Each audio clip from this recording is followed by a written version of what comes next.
Manchester United 4, Aston Villa 2 were through to the fourth round of the Carabao Cup. Louis, what do you make of it? It's good. Second half was what I'd like to see. Excitement, good football, great attacking football. What I do like about a team, Manchester United, is if it's not going well, it's not going to plan, the manager can make changes, make subs that impact the game. And that's exactly what he done. And I think it's our subs that really lit up the game. Talk to me about our subs then. Alejandro Garnacho seemingly is going to take a lot of the plaudits, if not all of the plaudits. Really impressive second half performance. He's been really impressive recently. What do you make of Garnacho and how far can he go? To be fair, the boy balled out, and we've watched him in probably the previous 4 games now, and this game especially, he took the game by the scruff of his neck. He got the assist for Bruno's first goal, and then he got the assist for McTominay at the end. But just positive. Every time he got the ball, he's driving forward. Positive. The team, you can tell when he's on the ball, the team know they've got to put it this way. They know they've got to be on their toes, so much so that Unai Emery took off Ashley Young and put on Matty Cash. They changed their right back because they knew that this guy was going to dish them some good stuff, do you know what I mean? So, positive substitutes. Even Eriksen, he also was important to the first goal by shielding the ball and getting involved and helping out Rashford to get the ball. Brought on Casemiro to solidify things. Good subs, and that's what you need, strength and depth, and Man United have got that. Talk to me about Marcus Rashford. This season, you've had a bit of a weird relationship with old Marcus. You've been a bit back and forth, a bit critical this evening. He got player of the match. What do you think about Rashford as playing on the left and playing as a striker? So, Rashford, it's one of them ones, like, I want to love him, and at times when he's doing well, I love him. But when he's not doing great, my gosh, it's frustrating because, like, sometimes it's the simple things. Like, he done one touch today. I don't know if you remember that donkey touch. It was wild. And it's like, Rashford, man, you got to keep that lock. Because then a few minutes later, Martial done the maddest, sickest touch. And it was, like, normal for him. Do you know what I mean? So, like, sometimes Rashford is frustrating. But when he's good, you can't stop him. That second goal, that was perseverance and tenacity, and he bullied his way through. Tyrone Mings dropped on the floor like bowling pins, and boom, it was a goal. So that was solid. He looked really good as a number 9. And whilst, Ronaldo's not going to start every game, Martial might be injured, and we've got a lot of competition on the left, Rashford might be that option up top. I'm not against it because he's good at getting in behind, but the problem is you've got to take your chances. I don't know how many times in the live stream I was saying, make it count, make it count, make it count. And when we're watching Rashford 1-on-1, I'm sure all of us are a bit like, is he going to score? Do you know what I mean? But on the left or up front, at the moment, he's playing with confidence and he's effective. Talk to me about Bruno Fernandes as well. You spoke about the left-hand side. He started on the right. There's still discussions about is he actually more effective as a 10 where he plays most regularly. And, of course, he missed the game at the weekend and we had his energy this evening. Got a deflected goal.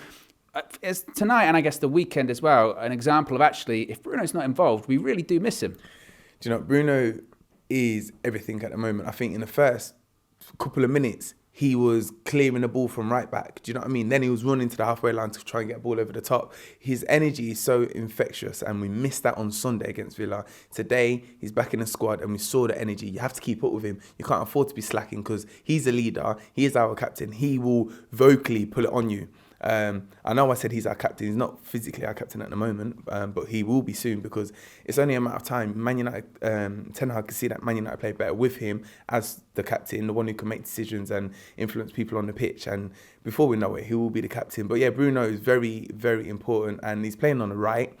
It's one of them ones, he plays on the right, but because of his football intelligence, he can drift anywhere. I saw him at left back at some point today, and it's like, let him flow, let him do his things, he'll influence the game. Yes, he's probably more influential in the centre, but I guess we're trying to just fit people in the team at the moment.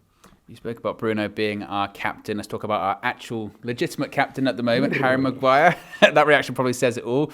What do you make of his performance this evening? Of course, he was announced in the England squad today. Does he need game time, or is it just, is the jury out at this point? No, it's done still. It's done. This is why I switch up my accent. I talk London, innit? Like, man's done, fam. Now, Maguire needs to give it a rest. I think maybe, hopefully, Leicester might pick him up. They need some centre-backs or something because it's time up, man. It's true, we're Man United, and I think, whilst we're struggling, yeah, maybe we could stick with Maguire, but we just got to swallow the 80 million that we spent on him and realise that he's not good enough, sell him and build. Because at the end of the day, there's no point trying to build a team if we're going to keep someone in there that's like a thorn. Do you know what I mean? With a bunch of flowers. He's not that guy. Have a good World Cup. I think see him out end of the season, drop him. That's how you do it, to be fair. He'll still be there in January, unfortunately. And Donny started today, third consecutive start for him. First half, I think he had some of the fewest touches on the pitch. What did you make of Donny's performance? Donny van der Beek was quite quiet. Yes! Man City, Liverpool. Yeah, we're just, by the way, as we're recording this, we're just seeing the draw of Man City versus Liverpool. The Giants competition takes out themselves. Yeah. Going on to Van der Beek before we get excited about these two. He was there, but I mean, in the first half, he had the least touches out of all the United players. Even our goalkeeper, how do you pronounce it? Dubravka. He had more touches or passes than Van der Beek. And it's like, man, I know you're very technical and you're a good player, but you need to put yourself about. You need to demand the ball. That's what he needs to do, demand the ball more. And then people will trust him with the ball and go and express yourself. Because, yes, he picks up the best positions, I'll say. Out of all of our players, he picks up the best positions. But he's just not demanding enough. And it's going to be at his detriment. By the way, again, as we're recording this, the draw is ongoing, and Manchester United will have a home tie against Burnley. Top of the Championship, Burnley. Vincent Kompany returns to Manchester. Yeah. Quickly, what's your feelings on that? That's a good draw, man. You know, with these cups, sometimes it is about luck. And Man City, for the last couple of years, have had easy run-ins, do you know what I mean? Then they get to the final. So, look, I'm not going to complain if we're getting those type of teams. Get to the final and then put on a performance of a lifetime. Hopefully pick up a cup. It will be good for Ten Hag to win a cup in his first season, and we deserve it. Yeah, you mentioned as well, actually, when you arrived here today, you said, look, it's a cup competition. You've got to be winning these games. You've got to be taking them seriously. And I guess now you're seeing a lot of the big hitters have gone out already. Man City are facing Liverpool. We've got Burnley. Suddenly, does it become actually a competition that we really should take seriously? 100%, man. Like, the attitude Man United need to have, which we had with Fergie, was every game we go out there, we expect to win. I can't believe us, man, are sitting down on a sofa watching live stream thinking, oh, I'm not too sure. Oh, Villa, today I'm not feeling right. I remember Flex saying on Sunday, I'm feeling a bit nervous still. Like, are you mad? It's like your Flex impression. Yeah, I don't know. If you guys like it, it can be. But it's like, guys, come on. Like, we're United. We should be expecting to win every game. I don't care who we're coming up against. Win every game, win every cup out there. We want to win everything, you know? So, of course, we've got Burnley. That's good. Hopefully, next round we get Shrewsbury Town and then we're in the final. Do you know what I mean? Shrewsbury Town, that's a deep cut, certainly, isn't it? But no, let's focus back on the side once again as well. I want to talk on Terrell Malacia too. Had a bit of a stop-start game. Is that what you get? I mean, I say young player, he's 23, but is that what you get with a player that still trying to work his way into the side?